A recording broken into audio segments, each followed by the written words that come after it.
Okey, Assalamualaikum dan selamat sejahtera semua rakan-rakan saya yang berada di luar sana. Okey, bertemu lagi dengan saya di Cikgu Zuli Channel untuk sesi tutorial. Okey, untuk hari ini kita akan pergi kepada satu software yang percuma yang membolehkan kita untuk annotate ataupun kita bagi conteng lah pada permukaan ataupun pada skrin laptop kita untuk memudahkan menunjuk sesuatu lah, nak tulis ke, nak conteng ke, nak lukis ke. Okey, so kita nak tunjuk. So sebelum kita pergi ke pembelajaran kita pada hari ini, okey, jangan lupa untuk subscribe, like dengan komen di channel saya. Nampak tak butang subscribe tu warna merah lagi kan? Tolong tekan ya. Okey, itu saja daripada saya. So kita akan pergi ke apa yang kita nak belajar pada hari ini.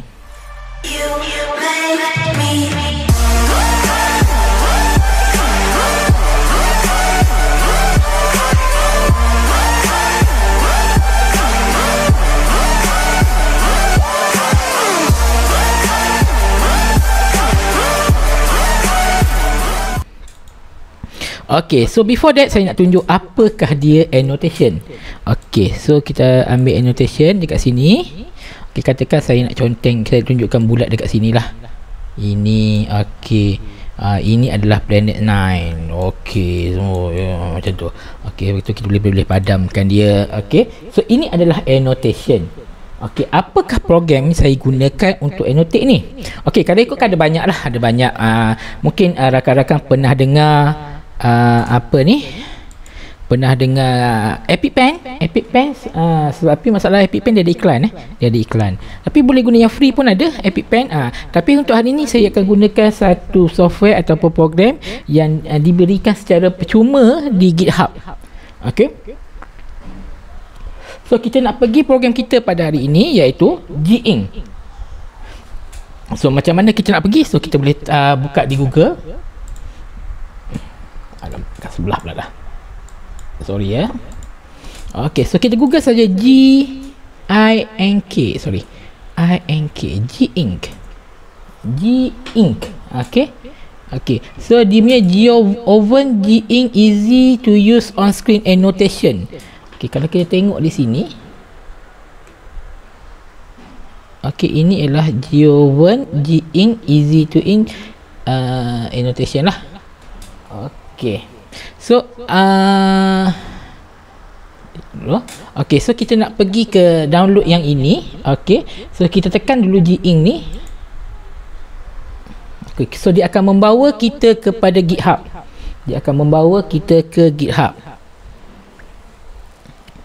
Okey, so kita scroll down. Kat sini dia cerita macam mana nak gunakan apa semua. Okey, lepas itu dekat bawah ni ada G-Ink dia punya sini download kita ada G-Ink release berapa. So kita kan download ni dulu. Okey, so dia akan bawa ke GitHub yang seterusnya.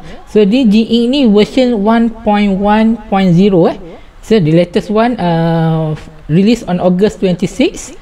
Okey, so ini adalah paling latest lah. Okey, so kalau nak ambil previous version, kalau nak tengok yang sebelum ni, kita boleh tengok dekat yang bawah ni lah, G-Ink V1.0.8 apa semua.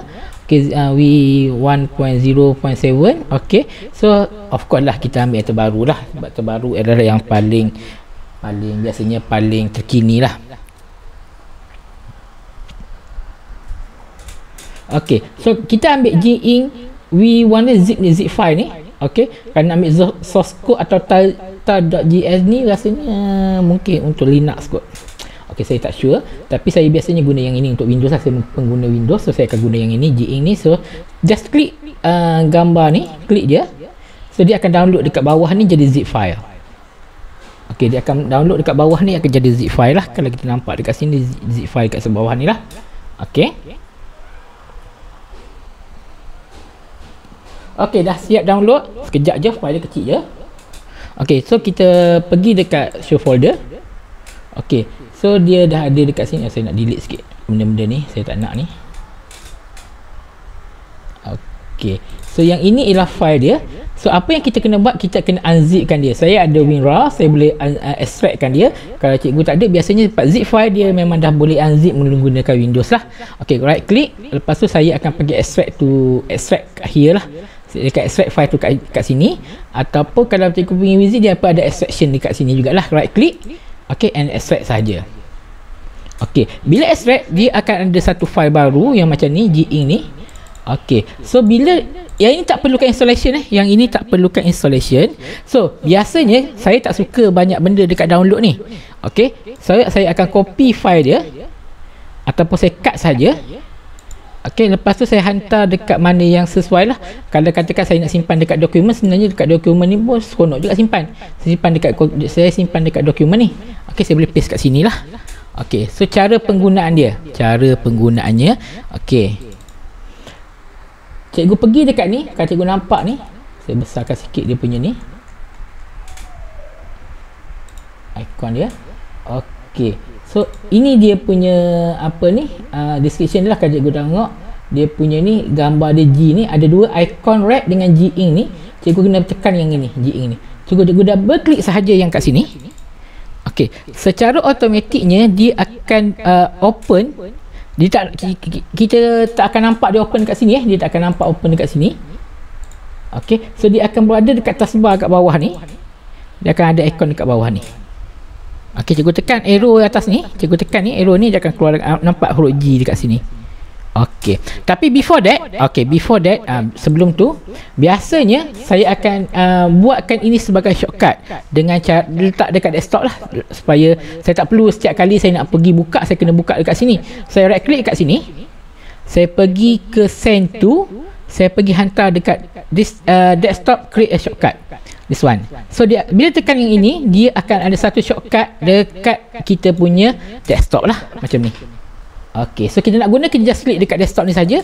So dia akan appear dekat bawah ni, dekat taskbar ni akan appear dekat bawah ni. Ok, so cara penggunaan dia. Ok, oh lama tak bernampak kot sebab saya ada gambar saya dekat bawah ni pula, mengganggu sikit. Tak apa, cikgu boleh nampak kot. Ok, so kat bawah ni G ni, huruf G warna merah ni, dia tulis G-ink ni. Ok, cikgu klik ke dia akan keluar satu task baru kat sini. Cikgu nampak ni. Ok, so bila kalau cikgu berada dekat bawah ni, mouse cikgu jadi warna putih macam biasa. Bila cikgu naik ke atas, jadi besar macam ni. Ok, so katakan kita nak pilih dahulu. Ok, sebelum tu saya minta maaf sebelum tu kita kena buat kita kena setting sikit, setting sedikit. Ok, cikgu pergi balik dekat icon tray kat bawah ni balik. Ok, cikgu pergi dekat ni, right click kat dia, right click, cikgu pergi dekat option, right click dekat G tu, cikgu pergi ke option. Ok, dekat sini on by default yang ini tak klik tau. Yang ni adalah untuk besar size dia punya pen, dia tak klik. Ok, so by default dia tak klik. So cikgu kalau nak on kan ni, cikgu klikkan dia lah untuk on. Ok, lepas tu canvas cursor ni saya biarkan dia tak tu lah. Ok, pergi dekat pen. Dekat sini pun cikgu boleh dia dah bagi 80, kebesaran dia 80. Kalau cikgu nak ubah dia punya default dia, boleh ubah dekat sini lah. Cikgu boleh tick berapa pen cikgu nak, ataupun cikgu boleh tekan dekat sini untuk tukar warna dia pun boleh juga. Cikgu nak ubah warna dia, ataupun cikgu pilih je by default dia ada warna dia. Cikgu klik semua ni, akan banyak lah dekat cikgu punya nanti yang keluar panjang tu. Ok, so katakan warna hitam jaranglah orang guna kan. Ok, hotkey, apa dia hotkey? Hotkey ialah kalau cikgu nak gunakan keyboard cikgu sebagai tak nak pilih-pilih, cikgu guna keyboard saja. Cikgu tak nak turun tekan naik balik, turun tekan tak nak balik, cikgu gunakan hotkey saja. So dia dah pen 1 0, pen 1 pen 0 kosong, pen 1 nombor 1. So kita tengok dekat sini, kat sini dia kita on kan dia berapa? Pen 1, pen 2, pen 3, 4, pen 5 dengan pen 4 dengan pen 5. Ok, so hotkey yang kita guna pen 1 sampai pen 5 je lah. Nombor 1 sampai nombor 5 saja. Untuk erase, kita tekan huruf E. Ok, kalau untuk invisible link, kita huruf V. Kalau kita nak snapshot, kita ada control alternate AS, ataupun undo, control Z, redo, control Y, clear, none. Dia tak set lagi lah. None ni dia belum set apa-apa lagi, so dia tak akan set lah. Cikgu tekan butang mana-mana, tak ada butang none dalam cikgu punya keyboard tu. Ok, so cikgu set manual lah. Ok, itu kalau cikgu nak set. Ok, global hotkey, start drawing. Ok, control alternate G untuk nak start tanpa tekan dekat bawah ni lah. tekan tanpa tekan dekat bawah ni. Control Alternate G.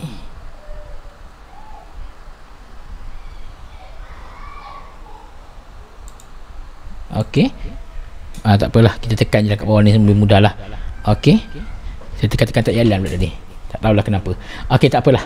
Okey, so kita ini pen. Okey, so pen ini by default dia warna orange, warna biru, warna orange, warna merah, hijau.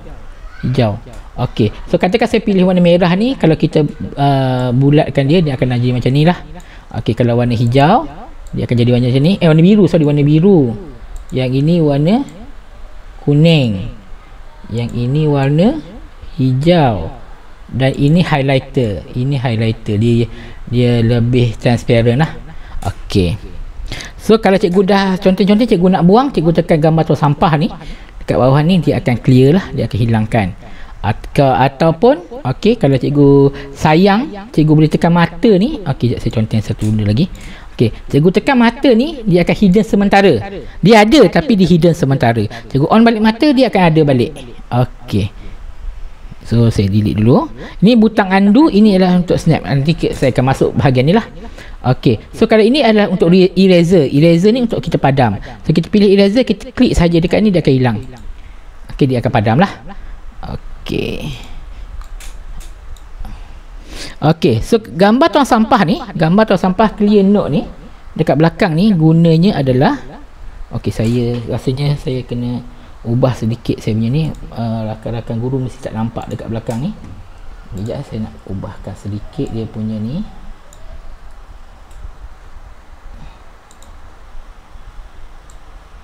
Sorry, mana dia sedikit kecil. Okey, this one saya kecilkan sikit lah.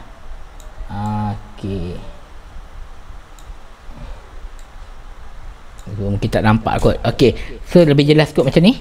Okey, so kita tengok dekat sini, dekat ini adalah gambar tong sampah. Ini kalau kita klik gambar tong sampah ni kat bawah ni, dia akan hilang lah, annotation kita akan hilang. Okey, kita klik ni undo kalau kita nak Ctrl Z, ataupun kita boleh tekan Ctrl Z dekat button kita, ataupun kita tekan ini untuk patah balik ke belakang lah. Okey, yang ini pula katakan saya bulatkan kataan ni. Kalau yang ini pen ni, jadi kita boleh gerakkan dia punya annotation tu. Kita tarik dan gerakkan dia punya annotation. Contoh macam ni. Okey, kalau katakan saya buat satu bulat dulu. Saya buat satu bulat dekat sini. Okey, lepas tu saya gunakan yang ni, saya tarik, saya pegang dia, saya bulat kat sini. Pun boleh, tak ada masalah. Okey, itu gunanya untuk berat. Kalau kita nak padam, kita tekan eraser, just padam. Ataupun kita boleh select all, kita buang semua sekali. Okey, kita boleh tekan atau sampah ini untuk clearkan note kita. Okey. Okey, katakan saya nak besarkan tulisan ni sedikit. Okey, saya punya ni pen ni besar ni kan. Besar ni. So saya nak besarkan, saya tekan pada pen width ni dengan syarat nanti cikgu kena onkan dia punya. So saya boleh tarik sikit. So nampak perbezaan dia.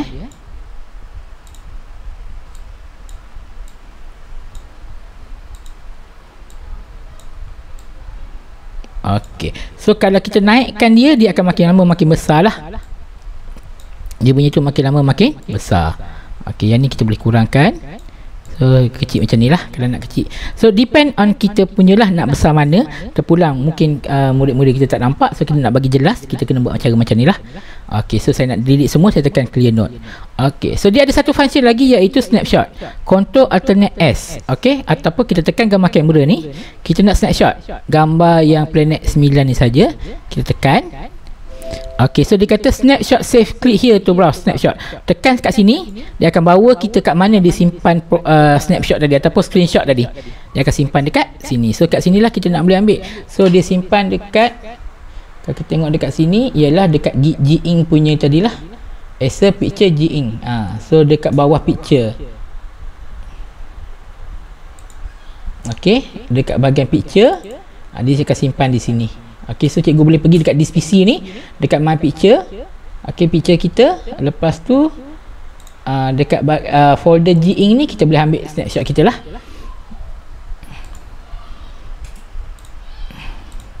Okey, katakan kita nak tutup kita nak offkan G-ink ni. So kita boleh klik pangkah dekat belakang ni, dia akan automatik tutup lah. Ataupun kalau kita nak biarkan dia sementara berada di tepi, tak nak mengganggu, kita boleh tekan gambar yang anak panah kat ujung ni, dia akan pergi ke tepi, tapi masih still available so kita tak perlu nak tekan dekat bawah ni untuk so dia still available sebab tengok dia punya apa ni, mouse dia dah besar macam ni. Okey, kalau tak available kalau tak available, dia akan mouse dia biarkan biasa warna putih macam ni.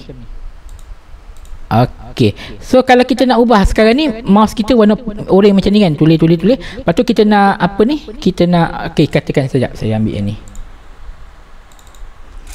Okey, saya buka yang ni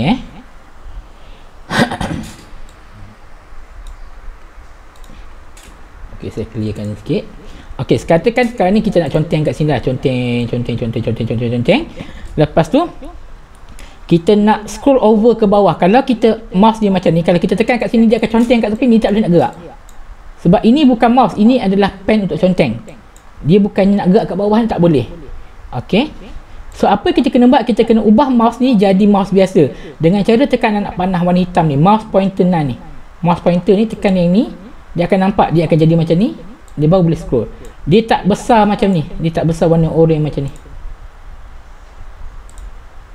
Okey, dia tak besar oranye macam ni. Okey, kita tekan balik yang ni, dia akan jadi mouse biasa. Lepas tu kita nak annotate balik, kita tekan balik mana-mana pen dekat sini, kita boleh annotate balik lah. Okey, lepas tu nak jadikan dia mouse biasa, tekan balik yang ini, kita boleh turun ke bawah, kita clearkan. Lepas tu kita boleh annotate semula. Okey, kita boleh annotate semula. Okey, so saya harap penjelasan saya ini jelas dan boleh membantu rakan-rakan untuk menggunakan G-ink ini.